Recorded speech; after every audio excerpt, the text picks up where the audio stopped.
Ata et arflanı ot dökülmeye. Atın onu et oklanın bilen at yemeye onu. Ya arflanın onu ot dökülün bilen yemeye. Her zat cayinde olmalı. Bir zamanı oluptur haramı halalı koşullu. Egrini doğruyu koşulayan zamanı oldu. Mehremi namehremi koşulayan zamanı oldu. Erzişayı dinini bi erziş zatları koşulayan zamanı oldu. Bi hayalı koşulayan zamanı oldu. Yaş yigit dostlar. Bi hayalık her yerden mevsuriye.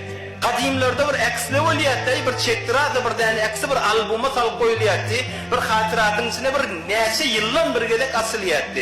Her öyün ödehli görüyen neçe yıllan onunla.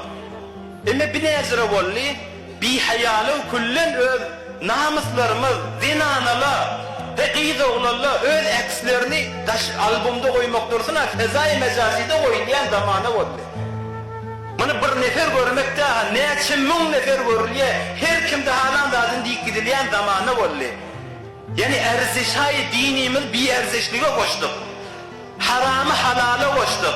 Egrini doğruya koşulan zamanı oldu. Mehrem namehrem gati edildi. Ey yaş yigit dostlar, ya İslam'ın şairleri, ey hazın vaktlarda, şumat hazın vaktları yetiye. Nagat şübheler okliyerli, ay malından on hazırdeninden garip kasarları gözlemeler mi? Şi yüreğin babır etiqadatın sana bir erziş kökecek bu diyerler.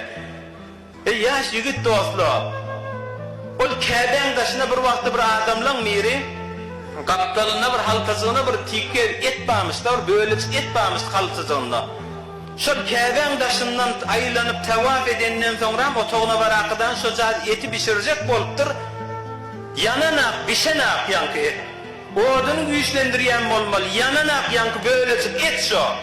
Ay sonra biliptir şu etin yanmayeli, Kabe'nin taşından aylanını, buna o devmen o. Ette ne ışık var, ne ruh var, ne muhabbet var. Ama bir adamın taşında olakadan, Kabe'nin taşından aylananına o devmeyen olsa, bir de bundan ağırda ne medat erzişli olmalı? Işık bilen, yürek bilen, gurbette barakıdanı, gözlerinden yaşın dökakıdan, Allah'ın oyunun taşından aylamaklığı bir de bir erziş kökecek oluyorlar. Kabe'nin yanında barakıdan adam günahın dileye.